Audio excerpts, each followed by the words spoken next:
Bom, a gente está sendo gravado agora aqui, tá? Então, como começou a gravar, né? Primeira aula aí de sanidade animal, bom dia para todo mundo aí. Pessoal, então essas aulas elas vão ter, enquanto a gente tiver nesse momento, ficam em torno de 1 hora, tá? Dependendo do conteúdo a gente passa um pouquinho. E também, assim como lá em Plantas Tóxicas, quem está fazendo comigo, a gente vai ter alguns artigos aí ao longo da disciplina. Não vai ser um artigo por aula igual a plantas, tá? Mas vão ter alguns aí ao longo da disciplina.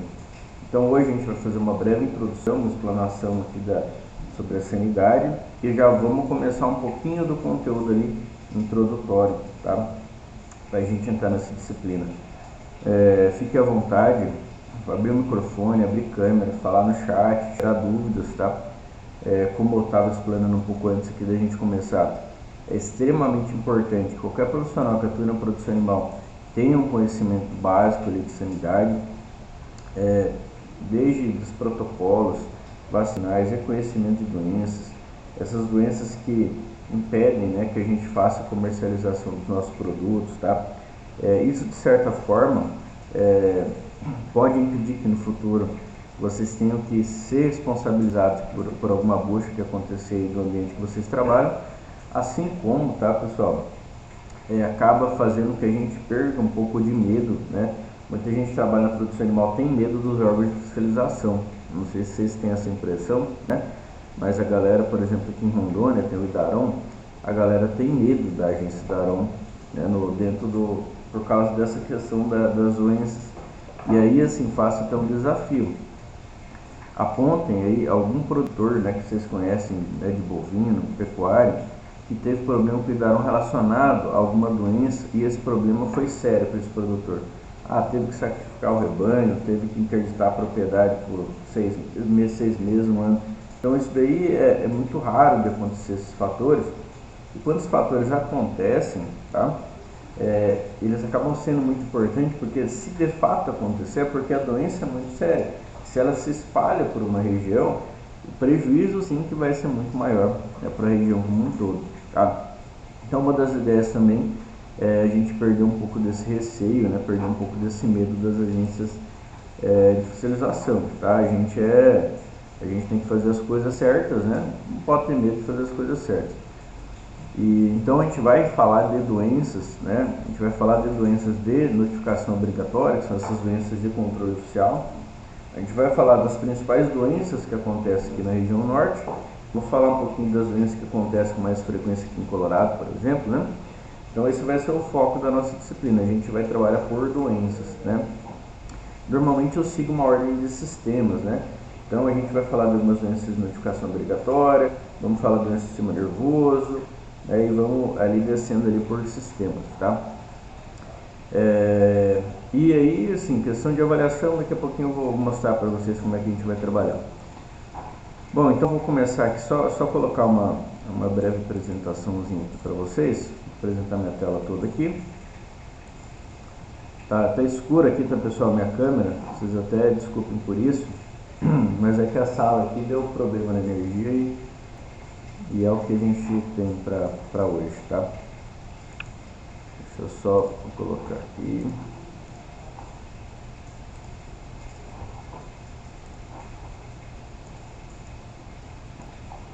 Bom, então vocês já estão vendo aí minha tela, tá? Pessoal, então, ó, para começo de conversa, né? De onde vem esses termos? Sanidade, né? De onde é isso? O que isso significa, tá? Bom, se a gente pegar aí a nível de dicionário, né? A nível de conceitos, a gente vai ver que a sanidade é aquela qualidade ou virtude daquilo que é são, tá? Ou daquilo que é saudável, né? Vamos dizer assim, de um organismo que ele está tudo dentro da fisiologia e morfologia padrão. A morfologia porque os tecidos eles estão todos normais, né? Colocando na forma prática, você vai ver o pulmão vai estar bonito, igual tem que ser um pulmão da anatomia, por exemplo. Você vai ver o intestino, tem que estar com aquela mesma morfologia. Você vai ver um cérebro, tem que estar com aquela mesma morfologia do normal, né? E também o seu funcionamento, né? O funcionamento desses tecidos precisam estar dentro ali da fisiologia normal. A partir do momento que você perde, né, esses aspectos, aí já não é uma animalção, tá? E aí a gente vai falar isso aí ao longo da disciplina, né, vários exemplos aqui. Também pode ser caracterizada a sanidade como um conjunto de condições que conduzem ao bem-estar e à saúde, higiene e insalubridade. Ou seja, né, tudo aquilo, né, olhando dentro do sistema de produção, né, então tudo aquilo que está favorecendo a ocorrência do bem-estar, tudo aquilo que está favorecendo a existência da saúde dos animais, limpeza, tá pessoal, desinfecção, higienização, bater sol, tá? Ambientes insalubres são aqueles que permitem que doenças começam a acontecer. Então, por exemplo, umidade excessiva, calor excessivo, falta de luz, tá? São prego jogado no chão, pedaço de tábua, presença de rato, presença de barata. Tudo isso são aspectos insalubres, né? Relacionados aí à produção, tá? Então, na sanidade, a gente se ocupa também desses aspectos, né?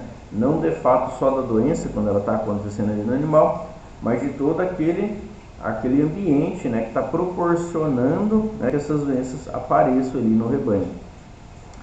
E aí, por último, um outro conceito, a normalidade, estabilidade física ou mental, é mais aplicado aí na sanidade humana, né, mas também de certa forma é aplicado aqui também na produção, tá? Então a sanidade ela se ocupa disso, né? Se ocupa em tentar manter tudo isso equilibrado, tudo isso são, tudo isso íntegro, tá? E basicamente é impossível fazer isso, né? Mas pelo menos as doenças mais importantes, os problemas mais importantes, a gente tenta dar o foco aí e trabalhar, tá? Então assim, pessoal, na disciplina a gente vai ver exemplos de doenças, a gente vai ter, né, exemplos de quadros clínicos, né, sobre cada doença, né, as doenças mais importantes, por exemplo. Então, por exemplo, professor, eu vou olhar o animal, ele vai ter tal quadro clínico, tal comportamento, então tentar ter um indicativo, né, de que doença pode estar acontecendo ali, ou de qual sistema do animal, sistema orgânico, né, pode estar sendo acometido, se é o sistema nervoso, se é o respiratório, tá? E aí a gente vai evoluindo e discutindo, né, isso daí, tá? Então, por exemplo, né, e aí para vocês começarem a entender, quando a gente for falar de doença, o tão complexo que é isso, né, e senão a gente não precisaria estudar tanto sobre o assunto, não precisaria ter tantos livros aí sobre o assunto. Isso acontece, por exemplo, você chega lá, né, ou eu estou em casa, num horário específico, fazendo alguma coisa, chega um vídeo ou uma foto. Vamos dar um exemplo que chega uma foto desse jeito aí pra mim. Chegou uma foto desse jeito aí pra mim. Professor, tal, tem uma vaca caída aqui, né? O que é isso? Tá? Então, pra gente começar a ser bem técnico aqui, né? Bem técnico. O que é isso? Alguém consegue falar alguma coisa aí, não?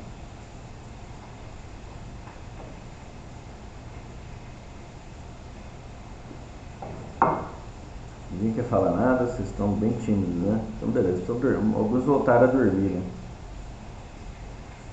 Então, vou dar a resposta.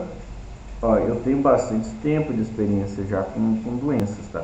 Com sanidade, com saúde, fazendo necrópsia na cama. Quando eu recebo uma foto dessa, eu interpreto da seguinte forma. Olha que complexo. Isto é uma vaca caída, tá? Ponto. Você não tem como, né, através de um único, vamos chamar aqui de uma única evidência, né, seja uma foto, seja sabe, você não tem como ter nenhuma forma de afirmar nada aqui, tá? Então, quando a gente trabalha com doenças, a gente tem que levar sempre o todo em consideração. A gente vai falar isso bastante sobre as doenças, mas, por exemplo, qual que era a condição do rebanho, qual que era a histórica qual que era o histórico desse animal, que tipo de pastagem que está, que dia que ele caiu, né? Quais são outros sinais clínicos que o proprietário observou, quais vacinas foram feitas, qual que era, né, qual o histórico de doença da propriedade. Então, dependendo, tem que evoluir um pouco mais aí para o diagnóstico, aí sim o veterinário tem que fazer necrópsia, né, e coletar material. Eu vou explicar tudo isso aí para vocês, essa importância. Mas enfim, a primeira coisa que vocês têm que zerar a cabeça de vocês aí sobre essas coisas é um pouco mais complexo do que normalmente a gente acha que é, tá? Então, por exemplo, o Covid está em alta aí, né? Eu vou até botar o vídeo no YouTube, tem que falar aqui depois, fique cuidado aí com as palavras. A pessoa está com o nariz congestionado, certo? É Covid, ou é gripe. Não, você tem uma pessoa com o nariz congestionado. Se quiser fechar o diagnóstico, aí você tem que fazer uma investigação, exames complementares, teve contato com outra pessoa, né, e tudo mais. Então a gente vai aprender que essas coisas são um pouquinho mais complexas, né, do que simplesmente a gente olhar uma foto aí e falar qualquer coisa, porque a chance da gente estar falando errado é gigantesca, tá? Às vezes as pessoas se satisfazem com isso, né? Não, isso é tal coisa. Não, então beleza, fica por isso, né? E é um grande problema hoje do diagnóstico, tá? Ficar por isso e as pessoas acreditarem em qualquer bobagem que a galera fala. Então, assim, aqui eu tenho a parte clínica, aqui eu tenho a parte de alteração de um tecido já, num sistema orgânico do animal. Então esse é um encéfalo que está bem hiperêmico, né? Ele está inflamado, tem uma inflamação nesse encéfalo. Então você tem a clínica aqui atrás, você tem qual que é a alteração, né, que teve num tecido desse animal que levou a ter aquela clínica. Tá? Então tem todas essas partes aí do diagnóstico, dessa parte de investigação do diagnóstico, tá? E aí tem também todo o contexto histórico, né? E a foto mais brincando, mas todo o contexto histórico aí dentro do sistema de produção, ou, né, vamos dizer aí da humanidade como um todo, tá? Mas assim, quando que o mundo começou a se preocupar mais com sanidade, com saúde, tá? E aí quando que a gente na produção animal começou a se preocupar mais com sanidade, com saúde? Bom, da mesma forma, pessoal, que as pessoas se organizavam antigamente, né, os humanos começavam lá a se agregar, né, em vilas, e as cidades foram aumentando, então, os problemas sanitários, né, também foram aumentando. Né? Por quê? Existe uma coisa chamada pressão de infecção, tá? E basicamente pressão de infecção tem a ver com densidade, né? Então eu estou na minha sala aqui, ela tem 2 por 4, 8 metros quadrados, por exemplo, eu estou sozinho. Então a pressão, o número de hospedeiros pode ficar doente, que é baixo, no caso sou eu. A chance de disseminação do micro-organismo é baixa, porque só tem eu aqui, né? E aí se eu colocar mais uma pessoa aqui na sala, essa chance vai aumentar de ter transmissão de um para o outro, né? Desses micro-organismos se proliferarem, desses micro-organismos mutarem, né? Sofrerem mutação. Então os problemas sanitários começam a querer, né, aparecer. Se eu coloco 10 pessoas aqui dentro dessa sala, aí você tem 10 pessoas que podem ter trazido micro-organismo, podem ter multiplicado esse micro-organismo, e aí esses problemas. E outra, baixei minha imunidade, porque eu comecei a me estressar, né, tem muita gente aqui, isso gera estresse. Então, dentro da história humana, né, a saúde começou a ser afetada, principalmente a partir disso. E na produção animal, a partir do momento que a gente intensifica, a saúde fica cada vez mais séria, tá? Então, sistemas como a avicultura e a suinocultura industrial, elas têm problemas sanitários muito maior do que na bovinocultura. Se eu for numa granja grande aí, todo dia morre muito porco, tá? Causas variadas. Se eu for num confinamento de bovino, mesmo que tenha um número de animais semelhantes, a taxa de mortalidade ainda é menor, porque o suíno ainda é mais intensivo, né? Se eu for numa fazenda extensiva de bovino ainda, aí você vai ver que a taxa é quase lá embaixo. E às vezes não só pelo número de animais, às vezes tem lá fazenda extensiva que tem 15 mil cabeças, 20 mil cabeças, e a taxa de mortalidade é muito mais baixa. Por quê? Os animais estão, a pressão de infecção que a gente chama ali dentro daquele sistema é muito menor, tá? Então a gente precisa entender essa evolução da pecuária, entender que quanto mais expostos nós estamos a fazer algo mais intensivo, maior vai ser a chance de ocorrência das doenças, mais a gente vai ter que lidar com isso, tá? tanto doenças, por exemplo, distúrbios, né, alimentares, né, gastrointestinais, como as próprias doenças infecciosas que vão ser o alvo aqui da disciplina. E aí, pessoal, historicamente a gente tem que lidar com isso da seguinte forma. Até o dia de hoje, vocês eram quase, né, leigos no assunto, tá? Vocês tiveram pouco contato, vocês não sabem muito sobre isso, vocês não estudaram muito sobre isso, enfim, né? Então, por exemplo, tudo que vocês recebiam de notícia, vocês interpretavam, né, como a maior parte da sociedade interpreta. Exemplo do caso lá que teve da vaca louca atípica, né, que tem a cada 3, 4, 5 anos aí no Brasil. Quando vocês receberam, né, essa informação, não sei se vocês receberam, talvez vocês não acompanhavam essa mídia pecuária, mas quando vocês receberam, assim como a maior parte da população recebe, vixe, o Brasil está com vaca louca e agora, lascou tudo, né? Teve aquele embargo com a China, e foi um embargo que é bem importante, né, nível econômico do Brasil, por causa de uma doença, tá, gente? Então, assim, a gente começa a ver, assim como está representado nessa vaca, né? Ó, medo, histeria, pânico, né?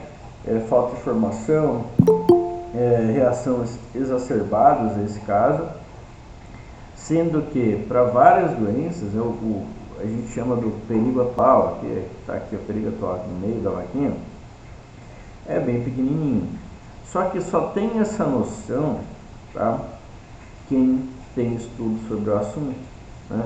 Só não fica com histeria e pânico, dependendo do que a mídia publica, quem entende do assunto, tá? Então a gente quer tirar vocês um pouco desse cenário de tudo é pânico, tudo é histeria, doença tal, para serem mais centrados. Não, essa doença acontece especificamente nesse caso, então a gente não precisa ter preocupação, né? E assim por diante. Então, historicamente, as doenças fazem com que as populações tenham medo, né? Algumas com motivo real e outras, na verdade, são doenças que a gente chama de doenças comerciais, né? São aquelas doenças que criam histeria, criam pânico, criam barreiras sanitárias, mas de fato o perigo ali é muito baixo. O risco da gente ter um problema acaba sendo muito baixo, tá? Alguém aí lembra desses casos que teve da vaca louca atípica? Aí alguém viu alguma notícia no ano passado sobre o assunto? Vi algumas notícias, vi no Instagram e também depois vi em site de notícia, mas acho que tinha sido só 2 casos, não foi? Foi bem pouquinho mesmo. A gente vai estudar um pouco sobre essa doença, tá?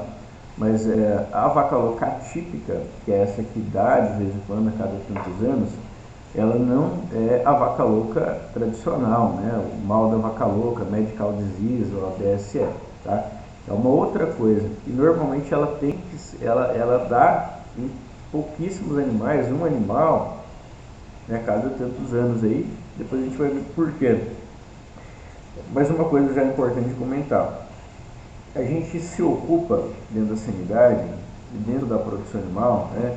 Então eu vou aqui sonhar, né, que vocês sejam pessoas aí, ou grandes fazendeiros, ou trabalhem para grandes fazendeiros e ganhem bem, ou trabalhem em grandes empresas, por exemplo, aí, da área de produção, e ganham muito bem para isso, né? E aí vocês precisam entender que uma das maiores preocupações nossas aqui são com doenças que são altamente transmissíveis, né? Aquelas que pulam, que passam, né, de um animal para outro, aquelas que podem ir no alimento, né, do humano, aquelas que podem ser enviadas via container dos navios aí para outros países, tá? Então, essa é a nossa preocupação. Então, existe uma lista de doenças que, assim, existem as doenças que ocorrem com mais frequência, que causam perdas econômicas locais, tá? Então, aqui na minha propriedade, eu perdi 5 animais, disso. Beleza, ficou por aí. A gente vai ver essas principais doenças. Mas as mais importantes são aquelas que começou um surto aqui. O frigorífico não vai comprar. E Daro não vai lá, né? Embora isso não seja como eu já falei. Vai ter uma interdição por algum motivo sério, importante, que tem que ter, né?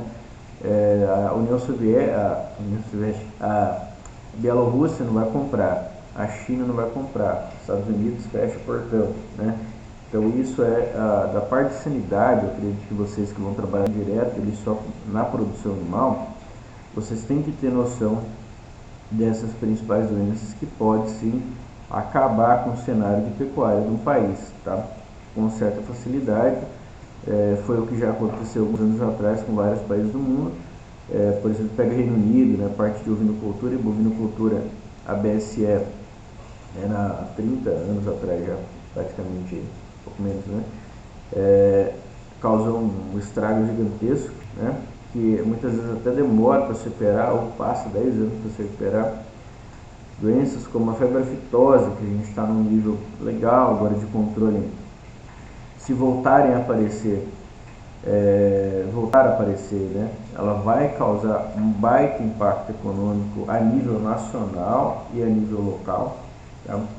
Então tudo isso são coisas que a gente precisa ter ciência, tá? Então às vezes a gente vai na propriedade, antigamente quando estava aberta a vacinação para aftosa, agora é proibido, né?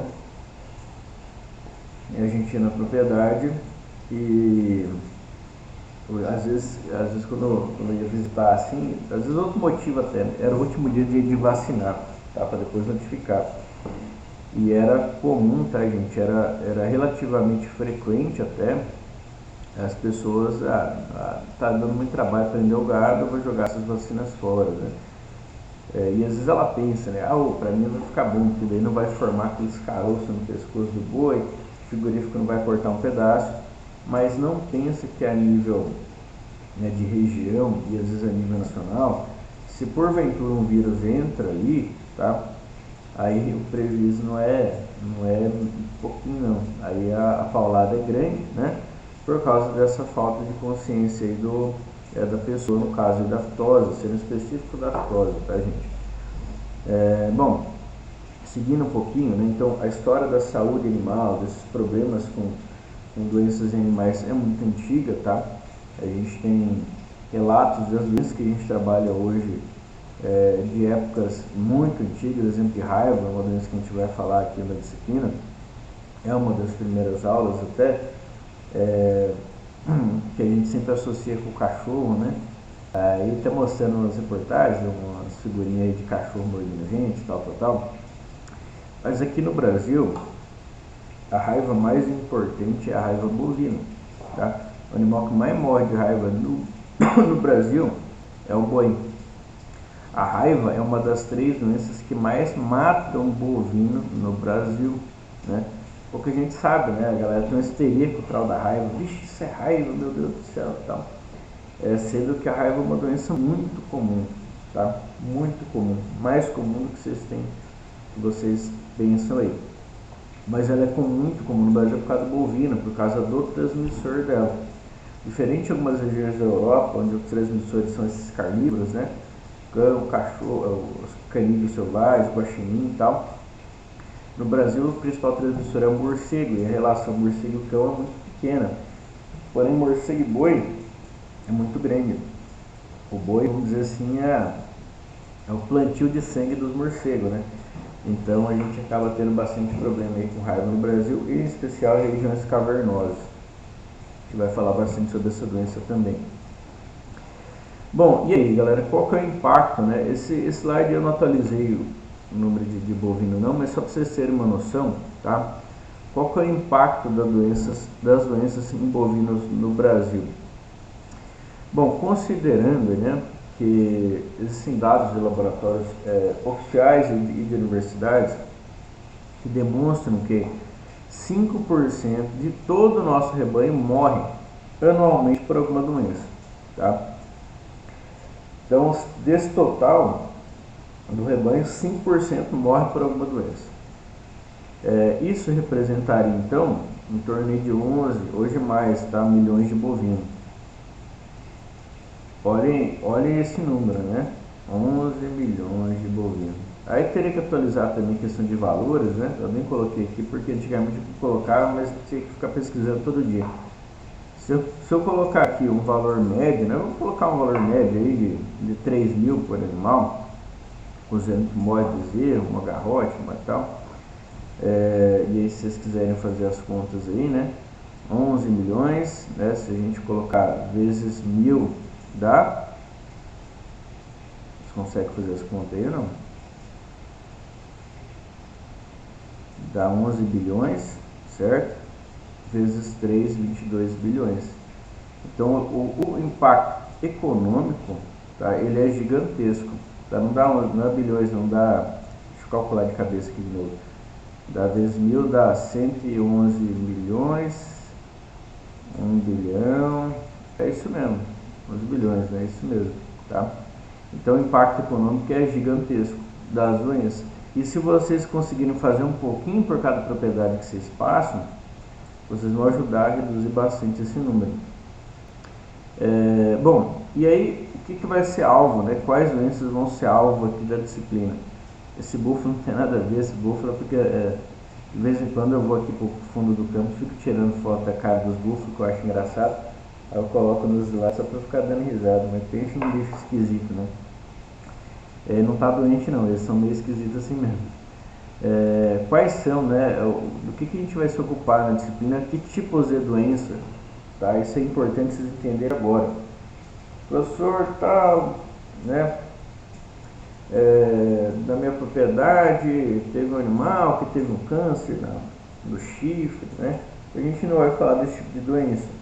Aqui a gente vai se ocupar de lesões que são de doenças que sejam infecciosas, ou seja, aquelas doenças que são transmissíveis, né? Em especial doenças bacterianas e virais, tá? Em especial, que são as que a matéria de sanidade se ocupa, né? Essas doenças que têm potencial, né, de disseminação, né? Esse potencial transmissível, tá? Bom, e a ementa, né? Pessoal, isso aqui é o seguinte, a gente é obrigado a apresentar isso aqui para vocês na primeira aula, tá? Não é que eu gosto, eu acho chatos aí, mas beleza. Está disponível no PPC, vocês podem ler lá. Se vocês não tiverem o PPC, vocês podem me falar que eu mando, né? Mas basicamente, né, na disciplina de sanidade, a gente tem a ementa, ela é bem generalizada, tá? Então fala de introdução, conceitos, biossegurança, prevenção de doença, né, epidemiologia, imunoprofilaxia, vacina, higiene, tal. Então a gente vai pegar esses conceitos básicos aí e vamos aplicar dentro das doenças de fato. A gente vai pegar uma doença e falar desses principais aspectos. Pegar outra doença, falar dentro desses principais aspectos. As doenças de notificação obrigatória, a gente vai falar dos programas oficiais, dentro de cada uma dessas doenças também, tá? Então, quem quiser depois ler, ter acesso com calma, pode acessar lá no PPC. Bom, a avaliação de vocês, como é que vai funcionar?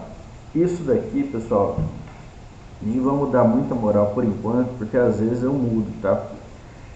Isso aqui é um planejamento, é uma ideia, mas normalmente depois de 2 semanas de aula, eu acabo reavaliando algumas coisas. Então existe uma tendência de a gente fazer, né, duas avaliações escritas ao longo do semestre, tá? Uma com a nota 1 e outra nota 2, com 30% do valor, mais 10% de relatório das aulas práticas, né, que der certo a gente já volta no mês que vem, e é isso, e 10% do trabalho, né? Isso daí, pessoal, então são 2 vezes aí ao longo do semestre. Então a gente vai ter a primeira, vamos dizer assim, primeiros 2 meses, né, que a gente vai fechar uma nota que vale 50, né? E o segundo bimestre ali, fechando mais aí, equivalendo a mais 50 e fechando 100, tá? Isso é um planejamento, né? E aí tem aquela situação que eu expliquei para quem faz plantas, mas eu não sei se tem alguém aqui que não fez a aula de ontem, que eu estou, né, para nascer meu filho, né, recente, daqui uns dias já, e eu tenho uma situação que o parto vai precisar ser fora, eu vou ter que ir para Cuiabá, que é minha esposa. Então, eu vou ter um afastamento aí, inicialmente de 15 dias, aí depois tem licença paternidade de mais, acho que 15 dias também. Mas eu vou tentar, dentro pelo menos esse primeiro afastamento aqui de 15 dias, eu quero continuar dando as aulas até onde eu conseguir. Se eu ver que já não dá mais, né, aí eu falo com vocês, galera, vamos ter que esperar, tá? Então, não sei como é que vai ser isso, não tenho nem noção, tá? Foi tudo muito em cima da hora agora essa decisão. Então, eu vou ficar falando no zap de vocês lá. Pessoal, tá assim a situação, vamos ter aula, não vamos, eu vou gravar, vou mandar. Vocês vão ter que ter um pouco de paciência, né, até eu voltar aí de fato, tá? A gente poderia deixar parada a disciplina, né? Eu poderia falar que a partir de domingo eu já estou afastado. Então, pessoal, domingo eu estou saindo, daqui 40 dias eu volto, mas eu não quero fazer isso, né? Eu quero, até onde eu conseguir, a gente conseguir trabalhar aqui, ainda mais esse mês que é online, a gente continuar trabalhando, tá? Então eu posso adaptar essas notas por isso. Vamos ficar mais tempo online nesse mês, tá? Vamos fazer uma coisa diferente, mas vou tentar me dedicar ao máximo para passar os conteúdos da melhor forma possível, tá? Bom, e aí a gente começa, né, aqui com uma brincadeira assim, né? E aí, meus livros aqui. E aí eu vou, alguém levantou a mão aí? Pode falar. Teve um barulho. Professor, Pode falar. se acontecer das aulas não voltar, vai ter aula prática assim para nós ir no IF? Quem está perguntando? Deixa eu ver o nome de João. João? Isso. João, é o seguinte, isso aí é uma coisa que eu já tenho minha decisão tomada sobre isso, tá? Só caiu umas coisinhas. Eu vou trabalhar da seguinte forma.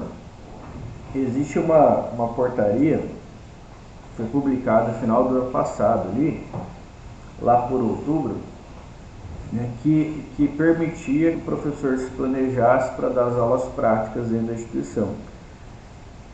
Eu consegui dar algumas aulas práticas, tá? Então, assim, eu trabalhei de outubro até dezembro com aulas práticas aqui dentro, com algumas turmas, e eu pretendo fazer a mesma coisa. Então, por exemplo, não é o que eu acredito que vai acontecer, tá? Mas se é de março chegar lá e o pessoal falar, não vai poder voltar ainda, eu pretendo montar um planejamento de prática para todas as minhas turmas, né, para a gente voltar. Claro que é tudo simulação, né? Se o parto lá da minha esposa acontecer até dia 2 e depois de 15, 20 dias eu acho que eu volto, dá para o dia 15 eu já estou aqui. Aí eu já vou fazer os pedidos de prática para dentro da instituição. Semestre passado, algumas turmas da zootecnia, que eu até queria fazer essas aulas práticas, eu acabei não conseguindo fazer, porque os alunos, a maioria já estavam trabalhando, né? E alguns eu chamei para conversar, e vários só podiam vir sábado. Vários assim, tipo, turma de 20, vinha 4, 5, né? Só sábado. E aí, sinceramente, eu trabalho aqui de segunda a sexta já, né? Eu estou presencial, eu não trabalhei remoto nos últimos 2 anos, né? E assim, aí eu viria sábado para receber mais 10% da turma, aí não deu. Agora, assim, turma de vocês, se vocês quiserem já se conversando agora. O professor falou que se não vou dar presencial, ele dá as aulas práticas. Eu vou dar, mas vocês vão ter que vir. A gente vai ter que marcar aqui. E é a minha ideia, beleza, João? É o que eu penso, tá? E a gente já tem legalidade para isso. Bom dia, professor. E a questão da vacina? Como eu tive 2 Covid no final do ano passado, como eu tinha comorbidade, eu só pude tomar após sair a liberação da minha idade, né? Uhum. Aí eu tomei a primeira dose e logo após veio o primeiro Covid. Uhum. Aí, 29 dias, tomei de novo e eu fiquei com mais de 2 meses com o Covid, tanto a infecção como o tempo da vacina. Postava, né? Uhum. E eu tinha que dar 30 dias após boa para mim tomar. Então, eu tomei dia 20 de dezembro. Então, eu só tomo a terceira dose dia 20 de abril. Aí eu fico meio cismada, porque aqui está em alta e em todos os lugares está em alta. Então, assim, se fosse a partir do dia 20 de abril que eu tomasse a minha terceira dose, aí eu gostaria, sim, de prática, sim. O que eu acredito, como é que é seu nome? Não apareceu para mim aqui. Ana. Então, Ana, o que eu acredito, tá? Eu, por exemplo, também não tomei terceira dose ainda, né? Então, tem várias questões aí de tempo, tem toda essa questão aí, né? Tá doente e tal. E essas normas, quem faz é o pessoal lá de cima, né? Porto Velho vai mandar, vai ter que ser assim, assim, assado. Porém, né, já deixo uma coisa aqui clara para você, que, por exemplo, essas práticas, a maior turma que eu consegui dar prática no final do ano passado foi uma turma da veterinária, uma turma nova, porque estavam vindo 20 alunos, né? E eu acho que tinham 5 que não podiam por algum motivo, igual você comentou aí, não queriam tal.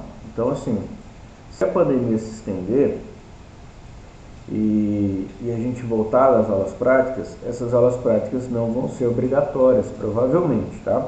Pode ser que alguma coisa mude.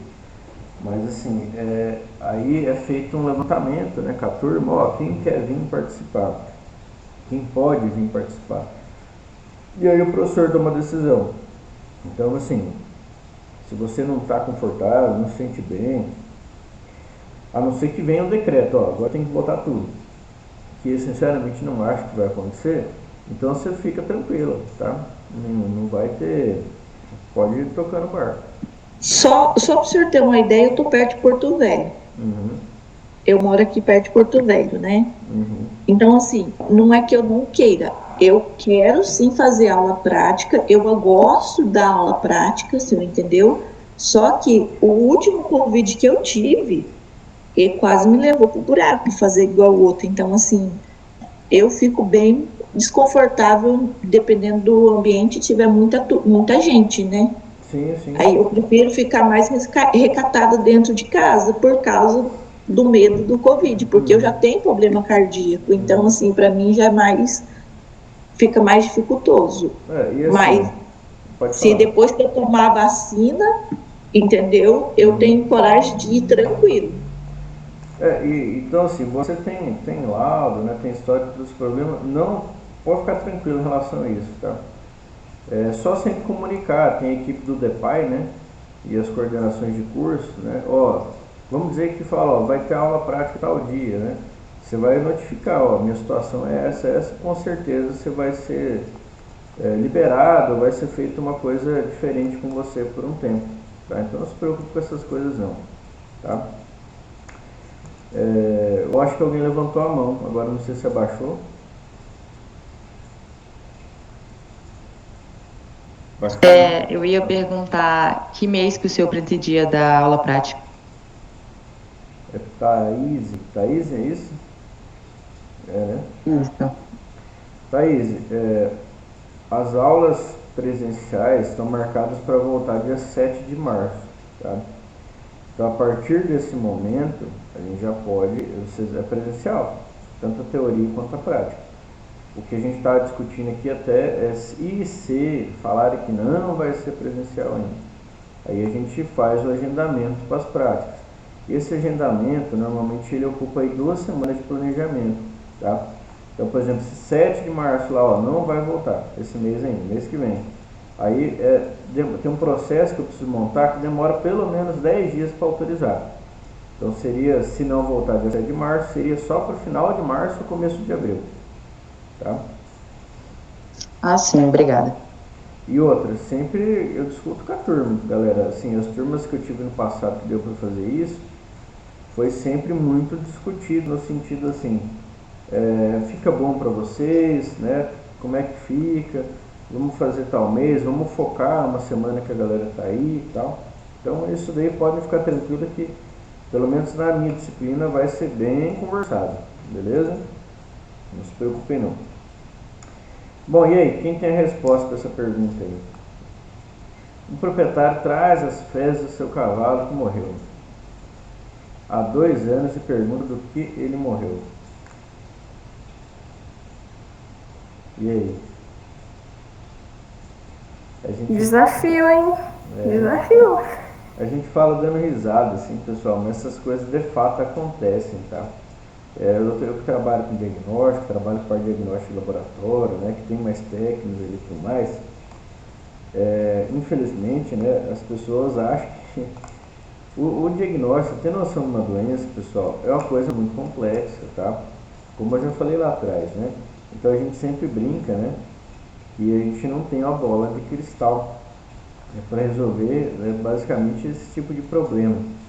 E essa das fezes a gente faz brincando, mas acontece, tá? Já chegou, várias vezes eu estaria exagerando, mas 2 vezes que eu lembro, assim, de produtor que vem em mim, assim, com um esterco, né? Com fezes na sacolinha e tal, um pedaço às vezes no osso. O último que eu lembro foi um pedaço da costela e as fezes. Meu animal morreu, ele estava meio assim, assim, assado, o que dá para fazer com isso aqui? Não dá para fazer nada, tá, pessoal? A gente tem que ser sempre a noção, né, do todo aí. Tem uma outra história que também foi engraçada, que foi essa foi da uma orientadora na época de doutorado, e aí é a história dela, tá? Se ela mentir, a culpa é dela, mas eu acredito nela, ela não era de contar mentira não. Teve um aborto na propriedade, né? E o feto não estava cabendo na caixa para o cara mandar o aborto, né? O animal ali que foi abortado, e tinha que botar na caixa de isopor com gelo e mandar para o laboratório. Aí ela falou, não está cabendo, doutora, na caixa aqui? Ela falou, não, corta as patas, né? E aí você manda. Aí adivinha aqui que chegou no laboratório? Chegou as patas do animal abortado, né? Em vez de tirar as patas ali, colocar o resto do corpo na caixa, tirou as patas, botou as patas dentro da caixa e mandou. Então, assim, a gente, para falar de doença, a gente tem que ter acesso à informação, tá? E aí uma coisa bem importante, que assim, normalmente, hoje, né, eu tenho vários amigos zootecnistas que estão atuando na linha da nutrição, na linha diferente aí, na ciência técnica, na coordenação, e frequentemente eles passam por algum tipo de problema, né? Então o animal começou a morrer, a primeira coisa que o produtor fala, primeira coisa, eu acho que é esse sal aí, eu acho que é esse proteinado aí, e coloca a empresa na mira, né? E aí, galera, e aí essas pessoas vêm me procurar para eu ajudar, né? Tem que provar que é outra coisa, né? Tem que mostrar o que realmente é. E só que daí muitas vezes a própria pessoa da empresa fica com medo daquilo ter relação com o produto, mesmo não tendo sentido, tá? E aí eu começo a investigar e tanto o produtor começa a esconder coisas, né? Então, por exemplo, vacinou? Não, vacinei. Conta carbono, por exemplo, vacinou? Não, vacinei. Sendo que na verdade não vacinou, né? Essa aguada aí estava limpa, esse bebedor na época? Não, estava limpo. Foi feita tal coisa? Não foi feita, desverminado, tal. Quanto a empresa às vezes da nutrição, né? Não, esse produto aí é esse aqui, o rótulo é esse aqui, manda pra você, que não é um rótulo de verdade, porque tem medo de ser alguma coisa que tá aí, um aditivo, né? E aí a real é que não dá, tá? Não dá para você trabalhar com gente quase escondendo informação de você. Isso é muito comum, tá? Praticamente todos os casos que suspeita é dieta, né? Proteinado mineral, acaba indo para esse lado aí. Quando aí não vai para o lado da saúde, do vendedor de vacina, né, e medicamento. Mas eu vacinei, que o trem não prestou, morreu de doença tal, né? Isso é uma coisa que a gente tem que lidar também no dia a dia. Então a verdade, né, antes que vocês comecem a me mandar foto, professor, do que morreu, né? Manda foto. Gente, se dá para fazer assim um livro no meu WhatsApp aqui de foto assim, de bicho morto, né? Manda assim, professor, do que isso morreu, né? Então, assim, quando vocês forem mandar, né, lembra que precisa, normalmente precisa de uma visita, de uma pessoa especializada, mas mesmo assim, vocês querem ter uma noção, já tem que mandar com todo o histórico, tudo que aconteceu, né, quantos animais têm a propriedade, quantos morreram, teve alguma doença, né? Isso tudo tem que vir agregado, porque a gente não tem, né, uma bola de cristal. Eu acho engraçado isso aí, né, que no Instagram, hoje está na moda aquelas caixinhas de pergunta, né, e tem muita gente que eu acompanho, né, dessa área da saúde e tal, tanto humana quanto animal, e caiu de novo, né? E uma das respostas da caixinha de pergunta que está bem alta, assim, são as bolas de cristais, né? O cara pergunta lá e o cara responde com a foto de uma bola de cristal. Bom, pessoal, e a gente está quase, né, finalizando aqui essa primeira parte, mas antes da gente finalizar e a gente entrar ali no conteúdo, né, técnico ali da sanidade, que é chamada tríade epidemiológica, tá? Eu queria só comentar para vocês aqui como que a gente chega à conclusão, né, a um diagnóstico, quais são os tipos de diagnóstico que existem sobre cada uma das doenças, né? Então, por exemplo, existe um diagnóstico, a gente chama de diagnóstico clínico. Isso daqui, pessoal, já é uma atribuição do veterinário. Porém, um zootecnista, um técnico, qualquer pessoa que está lá, ao meu ver e ao meu entendimento, precisa ter mínima noção, mínimo desse conhecimento aí para prevenir, né, doença, para indicar ou para saber, às vezes, ó, nessa situação tem que chamar um não veterinário. Então, o que o diagnóstico clínico indica, né? Ele indica o sistema que está sendo afetado. Olha que besta, isso é muito bom, né? Então, por exemplo, se eu tenho um animal com diarreia, o sistema que está afetado é o trato gastrointestinal. Então, vocês vão procurar doenças, né? Pensar em doenças que têm relação com o trato gastrointestinal. Se eu tenho animal com tosse ou espirro, sistema respiratório. Isso na clínica a gente consegue observar. Então, a parte clínica é um dos primeiros momentos ali que a gente chega na propriedade, você vai enxergar isso aí. Existe o diagnóstico que a gente chama de morfológico, tá? Esse daqui que vem da necrópsia, essa é de fato aqui, vocês não aprendem, né? A necrópsia aqui da zootecnia é uma atribuição do veterinário, mas, como eu falei, vocês precisam ter essa noção, tá? Até porque às vezes os veterinários de campo às vezes não vão ter muita, né? Então vocês precisam ter noção desse entendimento. O que é o diagnóstico morfológico? É aquilo que você enxerga uma alteração de tecido, tanto macroscópico, né, visual, quanto microscópico, tá? Isso aí vai a nível de laboratório. Então isso daí também indica pra gente muita coisa. Exemplo, clínico. Ó, sistema respiratório está cometido. Morfológico. O pulmão apresenta áreas lá com pneumonia, certo? Então esse animal tem uma pneumonia, beleza? Ele está tossindo porque ele tem uma pneumonia. E agora o que falta eu saber? Vamos dizer que você chega na propriedade, vai falar, ó, está tossindo, tem pneumonia, o que falta eu saber? E aí?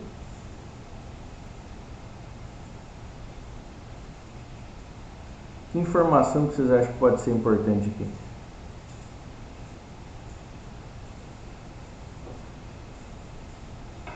Ninguém chuta. O ambiente, professor? Também, mas ó, eu vou colocar de uma outra forma que agora vocês vão entender bem, tá? Vocês amanhecem com o nariz entupido, com tosse, beleza? Aí vocês vão, tá?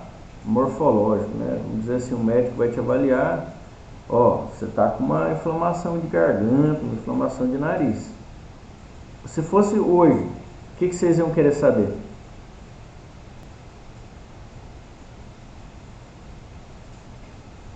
Se fosse hoje, nos dias atuais, a dica. Se fosse nos tempos de hoje, o que vocês iam querer saber? Era Covid. O tipo da doença? Vocês iam saber o que está aqui, vocês iam querer saber o que está causando a doença, concorda comigo? Então, o último tipo, se é Covid, se é gripe, né? Não é isso? Com certeza, é o que deve ter vindo na cabeça de vocês. Então, o último tipo de diagnóstico, a gente chama de diagnóstico etiológico, tá? O que é o etiológico? O que é etiologia? O termo etiologia. Etiologia é origem, o agente causador, o agente causal, aquilo que causa, né? O micro-organismo que vai causar a doença. Então, por exemplo, ó, clínico, né? Foi visto que você está com espirro, espirrando, tossindo. Morfológico, tem uma rinite, tem uma inflamação de garganta. Etiológico, Covid, certo? Então, esses são os tipos de diagnóstico. E por que isso é importante vocês terem uma noção disso antes da gente até prosseguir nas doenças? Muito simples, para vocês não serem enganados. Como assim não ser enganado, professor? A galera está tentando me enganar, é o que mais tem, tá? Nesse mundo da saúde aí, de venda de vacina veterinária, venda de medicamento, venda de antibiótico, todo mundo não, né? Todo mundo falar todo mundo é meio errado, mas assim, muita gente quer passar a perna na gente, né? Como? Então, por exemplo, vamos imaginar, né, eu aqui, ó, nesse momento, não estou tendo quadro clínico nenhum, não tem nenhuma alteração morfológica do sistema, estou bem, tá? Mas será que se eu pegar, por exemplo, um cotonete, colocar lá dentro da minha garganta, ou lá dentro do meu intestino, né? Será que eu não vou achar algum micro-organismo que pode ser um agente etiológico de alguma doença? O que vocês acham? Será que eu posso encontrar? Pode ser. Pode ocorrer sim, professor. Olha, E você achar, porque que questão de vírus, né? A gente pega pelo ar, então pode ser sim. na verdade, não necessariamente pode ser, mas com certeza, tá? Com certeza você vai achar um agente etiológico. Se eu pegar o copo d'água que eu estou bebendo e procurar alguma coisa por aqui, eu vou achar alguma bactéria que pode causar uma doença. E aí, muitas vezes, né, a galera da área de vendas, tá, que é mais agressivo na parte de saúde, elas vão fazer isso. Eles vão chegar lá, vão te mostrar que o animal tem, por exemplo, tem um parasita. Ó, achou um ovinho de um parasita no microscópio, vai te mostrar. Olha aqui, ó, tem o bicho aqui, tem esse bicho aqui, tem aquele bicho lá, tal, tem um micro-organismo aqui. Porém, observe que a doença não está acontecendo. Porque para a doença acontecer, você precisa ter vários fatores envolvidos. Como é que está a imunidade do animal? Será que está boa? Como é que está, né, o ambiente? Será que está propiciando que a doença aconteça? E aí, muitas vezes, a galera, com base só em achar o agente etiológico, já toma algumas decisões. E aí, é o seguinte, existem agentes etiológicos que, se estiverem presentes, só por estar presente já são importantes. Exemplo, febre, vírus da ferroptose. Ele nunca vai estar à toa em algum lugar. Se ele está lá, o risco é gigantesco. O vírus da raiva, uma vez ele presente no animal, ele é 100% letal. Então, achar alguns agentes etiológicos, só esses agentes, sem ainda ter quadro clínico, para algumas doenças é importante. Agora, existem doenças que são causadas por bactérias, vírus, fungos, que fazem já parte da nossa microbiota, às vezes, ou que estão presentes no ambiente. E que precisa acontecer alguma alteração, ou a nível imunológico do animal, ou a nível ambiental, para essa doença acontecer. Mas até então você não tem essa doença. Se eu, por exemplo, pegar minha sala aqui e falar, eu quero deixar ela livre de agentes etiológicos de todos os tipos, bactéria, vírus, ela vai ficar estéril. Eu tenho que tirar meu intestino, deixar estéril. E a gente já sabe que boa parte do nosso corpo, de intestino, né, pele, é rica em micro-organismos, porque a gente precisa deles, né? Então, um dos erros que existem é achar o agente etiológico, tá? Porém não ter relação com a doença que está acontecendo. Se eu pegar aqui Clostridium, você já deve falar do carbúnculo, já deve ter ouvido falar, botulismo, tétano, são todas clostridiosas, doenças causadas por bactérias do gênero Clostridium. Se eu pegar aqui meu cafezinho que eu estou bebendo, é bem chance que eu ache Clostridium em algum lugar, na minha mão aqui, ó. Isso não significa nada, tá? Agora, se minha imunologia baixar, se eu tiver um corte, se o ambiente estiver sujo, né, escuro, aí a gente pode começar a ter problema. Então, quando a gente fecha e fala em diagnóstico, a gente sempre tem que pensar nesse conjunto aí, tá? E não simplesmente numa coisa isolada da outra. E aí, para a gente concluir, tá? Hoje aqui, é o seguinte, e preste bastante atenção nisso. O que é o diagnóstico, né? Então, o diagnóstico a gente viu lá, é eu tentar descobrir que doença que está acontecendo, que alteração clínica que ela causou, que alteração morfológica ela causou e quem que é que está causando essa alteração. Porém, quando a gente fala de controle oficial, né, de doenças de acompanhamento oficial que são extremamente graves, ou porque são altamente transmissíveis, ou por serem altamente letais, como por exemplo, altamente transmissível, exemplo, febre aftosa, peste suína clássica, peste suína africana, vírus da influenza, o próprio vírus do Covid, né, humanos. Quando eu falo dessas doenças que tem que ter um controle oficial, aí basicamente a gente pode quase que esquecer todos esses 3 parâmetros aqui. Aí é chamado, aí eles têm um que a gente chama de diagnóstico confirmatório, o diagnóstico oficial, que normalmente é o governo, né, ou as entidades públicas de fiscalização que vão definir. Então, por exemplo, raiva, que é uma doença de controle oficial, não importa se você tem quadro clínico, não importa se você achar uma alteração morfológica. O exame que o governo fala tem que ser esse exame aqui. Se esse exame der positivo, é raiva. Então, esse é um diagnóstico confirmatório, é aqueles que são baseados, né, nos programas oficiais. Eles falam, tem que fazer isso e ponto. E aí, confirmatório para quem, né, que eu perguntei. Então, confirmatório para quem? Normalmente para a OIE, né, que regula isso a nível mundial. Organização Internacional de Epizootias ou Organização Internacional de Saúde Animal, o Ministério da Agricultura e, no caso aqui de Rondônia, a Agência da Arom. Então, esses testes já são regulamentados, né? Assim como você tem, né, os testes aí para doenças em humanos, já tem testes específicos para isso e que geram muita polêmica. Um exemplo da polêmica principal, e a gente vai estudar sobre isso, é o mormo em cavalo. Existe um diagnóstico oficial, que é o que o governo fala para seguir. E aí, se der positivo, considera mormo sacrifício.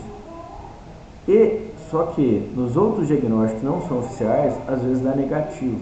Essa é a principal briga que a gente tem hoje aí sobre algumas doenças. Galera, finalizamos então por hoje aqui, tá? Deixa eu só cancelar aqui só a apresentação para a gente fazer um fechamento. Bom, alguém tem alguma dúvida? Tá tranquilo? Por enquanto está tranquilo. Então, beleza. Pessoal, de novo, usem o grupo de WhatsApp para tirar as dúvidas. Esse vídeo que foi gravado aqui hoje vai ser disponibilizado em link para o YouTube. Mesma coisa aí das aulas de planta, tá? Vocês podem acessar lá. Até a tarde já deve estar lá, tá? E a gente vai conversando, já expliquei para vocês, né? Minha vida pode mudar algumas coisas aí, mas eu vou passando aí para vocês essas informações, tá? Vamos buscar sempre conversar que vai dar tudo certo. A próxima aula a gente vai começar falando de tríade epidemiológica, que é a relação entre o agente etiológico, tá? O micro-organismo, o ambiente e o hospedeiro. Em que situações que uma doença pode acontecer que precisa dessa tríade, né? Então, basicamente, para todas as doenças infecciosas acontecerem, você precisa da existência dessa tríade epidemiológica. No mais, agradeço a participação de todos aí e até mais. Valeu, professor. Tchau.